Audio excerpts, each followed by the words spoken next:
बिहार 2025 विधानसभा चुनाव की तैयारी में पूरी तरह जुट गया है। यहाँ हर 5 साल में सत्ता बदलती रहती है और इस बार मुकाबला और भी कांटे का होने वाला है। 243 सीटों वाली विधानसभा में बहुमत का आंकड़ा 122 सीटें हैं। इस चुनाव में 3 बड़े खिलाड़ी हैं, एनडीए, महागठबंधन और नया चैलेंजर प्रशांत किशोर की जन स्वराज पार्टी। सभी पार्टियां पुरजोर तरीके से जनता का दिल जीतने के लिए रैली और जनसभाओं का दौर शुरू कर चुकी है। हाल ही में 2 बड़े सर्वे सामने आए हैं, लोकपोल सर्वे और एस इंडिया सर्वे। लोकपोल के अनुसार महागठबंधन 118 से 126 सीटें जीत सकता है, जबकि एनडीए को 105 से 114 सीटें मिल सकती है। बाकी दलों को 2 से 5 सीटें मिलने की संभावना है। वहीं एस इंडिया सर्वे ने क्षेत्रवार विश्लेषण किया है। पूर्णिया में मुस्लिम वोटरों की वजह से महागठबंधन बढ़त में है। मगध और भोजपुर में एनडीए मजबूत दिख रहा है, जबकि भागलपुर की 12 सीटों में महागठबंधन और एनडीए के बीच कड़ी टक्कर है। इस चुनाव का नया ट्विस्ट है प्रशांत किशोर और उनकी जन स्वराज पार्टी।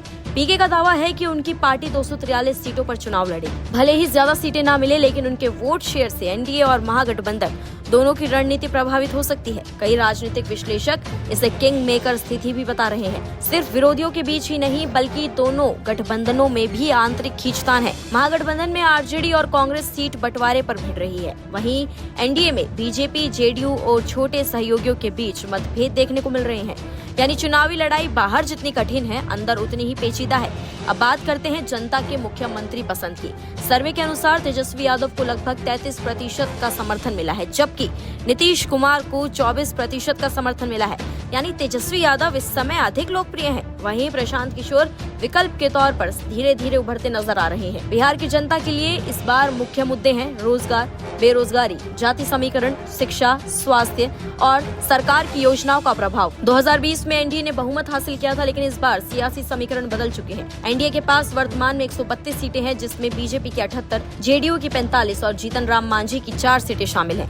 महागठबंधन के पास 110 सीटें हैं, जिसमें आरजेडी की 75, कांग्रेस की 19 और वाम दलों की 16 सीटें शामिल हैं। चुनाव आयोग 30 सितंबर को फाइनल वोटर लिस्ट जारी करेगा, जिसके बाद ही चुनाव की तारीखों का ऐलान होगा। संभावना है कि चुनाव 2 या 3 चरणों में कराए जाएंगे। पिछली बार चुनाव 3 चरणों में हुए थे। पहला चरण 28 अक्टूबर, दूसरा चरण 3 नवंबर और तीसरा चरण 7 नवंबर को।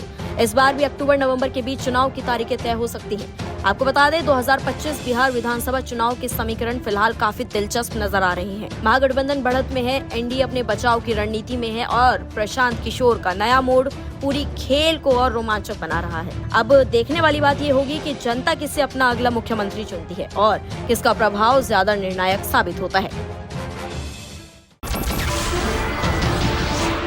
नमस्कार, मैं हूं मानक गुप्ता। अगर आपको हमारा ये वीडियो पसंद आया हो तो इसे लाइक और शेयर जरूर करें और हाँ, हमें सब्सक्राइब और फॉलो करना ना भूलें, ताकि आप देश और दुनिया की कोई खबर मिस ना करें। तो जुड़े रहिए हमारे साथ और देखते रहिए न्यूज़ 24।